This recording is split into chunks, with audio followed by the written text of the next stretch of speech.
I hope these stories don't frighten you too much, but before we begin the video, please consider giving us a like. If you want to meet some unusual or not so ordinary people, just visit your local Walmart on a regular weekday. You can also find funny or cringeworthy pictures by searching for Walmart online. I'm not trying to be unkind, but it's surprising how some people choose to look different or not very approachable when they go out. I've walked behind someone here and there who obviously hadn't taken a shower for a while, and I've even seen a child pee on the floor when their mom wasn't looking. It didn't have to be that way. But let me get to the point. It wasn't a person at Walmart that scared me. It couldn't have been a person.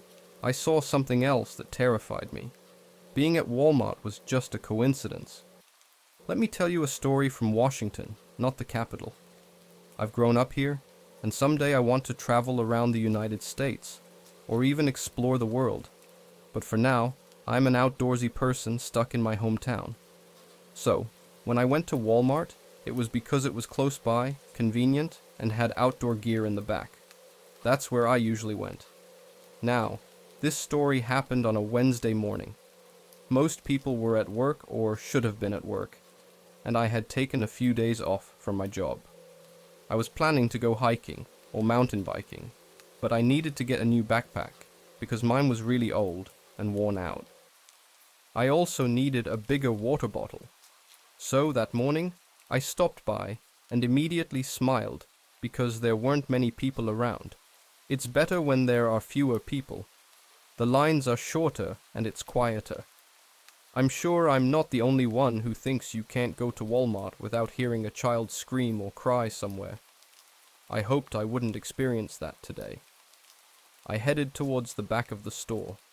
Soon, I saw camo-colored things, and that told me I was close to the outdoor stuff. I looked at things I couldn't afford but had seen on TV. It doesn't hurt to look, right? But it turned out I was wrong. There were no store workers in that area, and nobody was at the nearby desk. It's not unusual. It's always hard to find someone to help you in that place. But something surprised me. I saw someone walking by, just out of my sight. It seemed like a person moving from one aisle to another, but they were only visible for a very short moment, maybe a third of a second. I hadn't seen anyone so close since I got into the store, and I guess I wasn't ready for it. I was almost startled. I remembered I had a question about a specific brand, so I decided to walk to the end of that aisle to check if it was actually a store worker I had seen.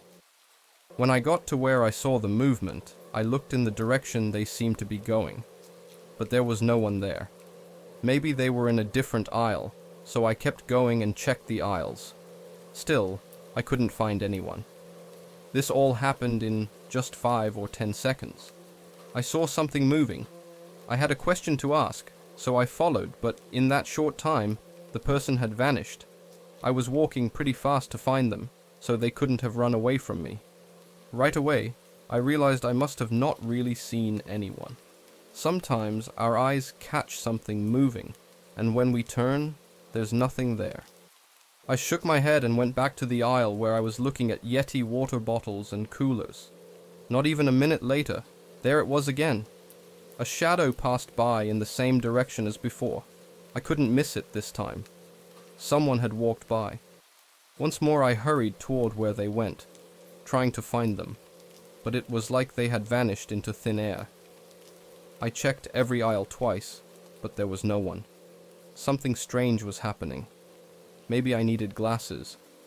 Perhaps it was too hot outside before I came in. I had no clue what was happening. I decided to go to the other side of the outdoor section. This Walmart was really huge, and the whole outdoor area could have been a small store on its own. I just wanted to get away from that particular aisle. I found the fishing gear and walked down the aisle. At the end, there was a wall with more fishing stuff, like bait, tackle boxes, and such. About 4 steps in, I saw it again, but this time it was different. It wasn't a quick glimpse from the corner of my eye or a blur. It was a big, solid black figure. This black shape moved right in front of me. It was as if this darkness came from one end of the aisle on the left and went to the other end on the right. It went away behind the shelves, and it really surprised and shocked me. What on earth was that? I'm 26, and in my whole life, I had never seen or experienced anything weird. Definitely nothing supernatural. But just now, I saw something that didn't make any sense. The figure was around 6 or 7 feet tall, taller than me. It looked like the shape of a person, with wide shoulders and a thick neck. It wasn't like a blurry, faint shadow. It was completely black. What was creepy was that even though it was solid black, the middle part seemed see-through. I've honestly never seen anything like it. Some kind of shadowy person, walking in and out of the aisles at Walmart, of all places. So I decided it was time to leave. I didn't really need a new backpack that badly. As I gathered my courage, I turned around and walked towards the exit. Even though I shouldn't have, I kept glancing down every aisle as I walked. I was just scared and nervous. What if this thing was following me? I couldn't stop myself. I had to check every aisle I passed. There were aisles with tools, home repair stuff, and paint. I looked all the way down each one. I even went past some shoppers who were just doing their own thing. And then, it happened. I saw the shadow again. I can't remember which aisle it was. It all happened so quickly that I didn't even bother to look. It was the same shadow, walking the same way, but this time it was coming toward me. I fell on my side as I tried to turn and run. My body didn't react fast enough and I tripped over myself. I had been watching the shadow come closer, but when I fell, I blinked. When I opened my eyes, the shadow had disappeared once more. I got up, ran out of the store, and people stared at me for running past them. I still have no idea what I saw that day. After looking up more information online, it seems like a shadow person or shadow man, but I wasn't sleeping or dreaming. I was wide awake in public, early in the morning, no later than 10 a.m. I'm certain I saw something, and it still terrifies me. I don't think anything has ever shaken me up as much as that experience. Now, I'm a bit nervous about going down the hallways in my apartment. They aren't very big, but at night, when there are too many shadows, I'm more careful when I walk around. But why did this happen at Walmart, of all places? I just hope I don't see that thing again, especially at home.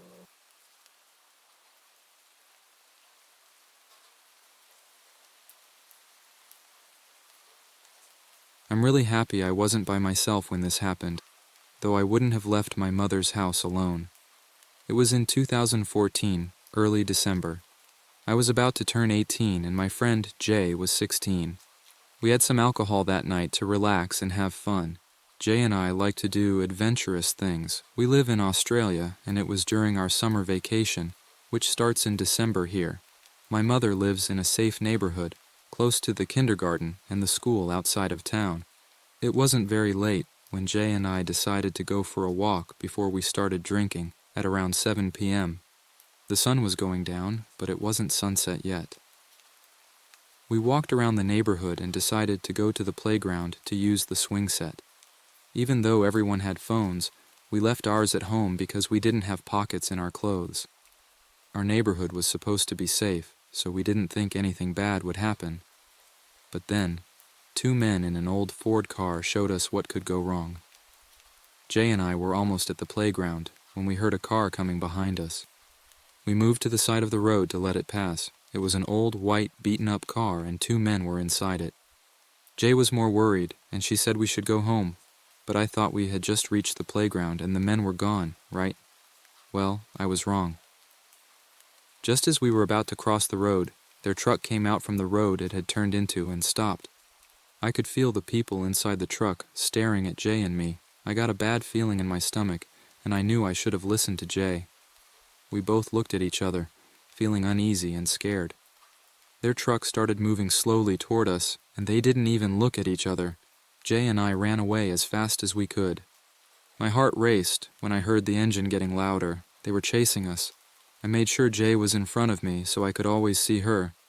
I hoped she knew the way to my mom's house because we were in the back streets. Any road would take us to my mom's, But I knew these streets. It was Jay's first time at my mom's, but I trusted her. She was smart. She quickly hid behind a bush after we turned a corner, and I followed right behind her.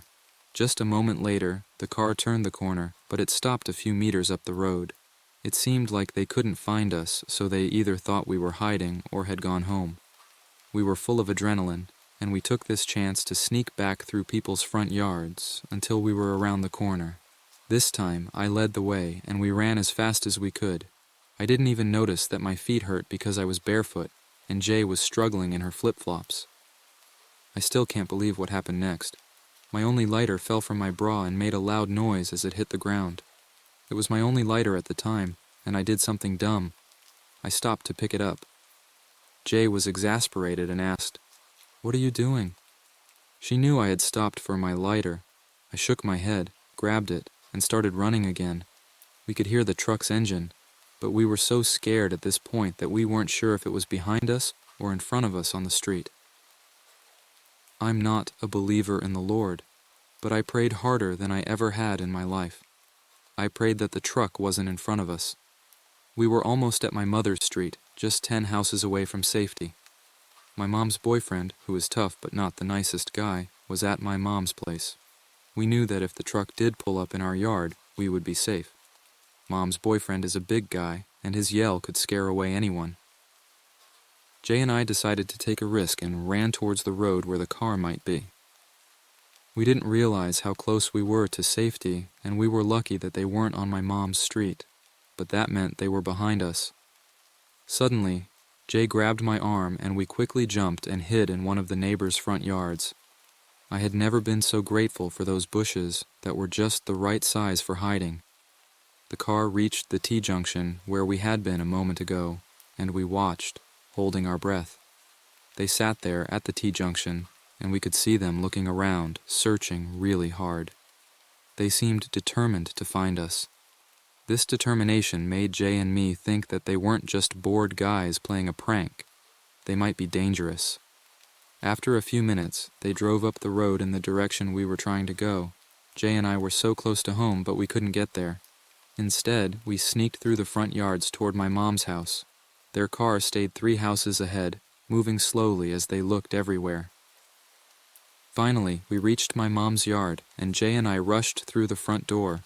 We immediately told my mom's boyfriend what had happened, but he didn't believe us. He thought we were making it up or playing a prank on him. You see, he can be really unpleasant about things.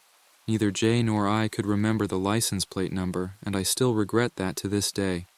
We reported the incident to the police the next day, but we never received any updates. We didn't have much information to give them. All we could say was that it was 2 men who were hiding their faces and driving an old Ford. If any parents are listening, please teach your kids to remember license plates, logos, any distinctive details. Jay and I narrowly escaped, and the police couldn't help us. Those 2 men are still out there, probably looking for their next victims. When I was a kid, I lived in a place called Hot Springs, Arkansas. There wasn't much fun to do there, but when I was about 12 years old, my friend Nick and I would spend our summer break doing things like riding dirt bikes and fishing. I would always go to Nick's house because his place was next to a mountain and had big fields where we could ride our dirt bikes. One day after riding in the field and getting tired, we went inside for the rest of the day. In the evening, we had fun on the computer. We went online and joined chat rooms for laughs. This was back when AOL chat rooms were popular, so that should give you an idea of the time. Nick lived with his hard-working single mom, who was a nurse. After we got tired of the computer, Nick's mom made us some food. We set up our beds in the living room in front of the TV and had our meal. Later, we found a scary movie to watch. We were just kids and didn't want to admit that we could get scared, so we acted tough. We both ended up falling asleep. Around 3 in the morning, we suddenly woke up because of a really loud noise. Nick lived in a mobile home, and if you've ever been in one, you know that any noise can seem much louder, whether it's from inside or outside. We both sat up quickly and looked at each other. We looked around the dark rooms and spotted something. It was Nick's mom. She was standing in the kitchen in a dark corner, and we could barely see her because it was so dark. She was standing in the corner, staring at us, and her eyes looked weird, and her skin was really pale. We were very scared. All of a sudden, she screamed and then started laughing like crazy. We were terrified, so we ran into Nick's room and locked the door. Then we heard something scary on the other side of the door, like deep scratching and an occasional laugh. We pushed ourselves against the door, really scared, trying to keep Nick's mom out. We didn't know what was wrong with her. She was acting really strange. Maybe she was drunk, but she usually didn't drink. After about an hour, everything calmed down, her noises faded, and we eventually fell asleep after that. The next day, we woke up to the door being closed to the house. Nick's mom called out to us, but we were still too scared to respond. Later, she came to the door of the room and tried to open it. She asked what was wrong in a soft and motherly voice. But what she said next really scared us. She said, "Nick, I'm tired. Please open the door. I had to go to work at midnight and just got back. I want to check on you two." Whatever that thing was that pretended to be Nick's mom that night, I don't know what it wanted, but ever since that happened, I never stayed over at Nick's house again.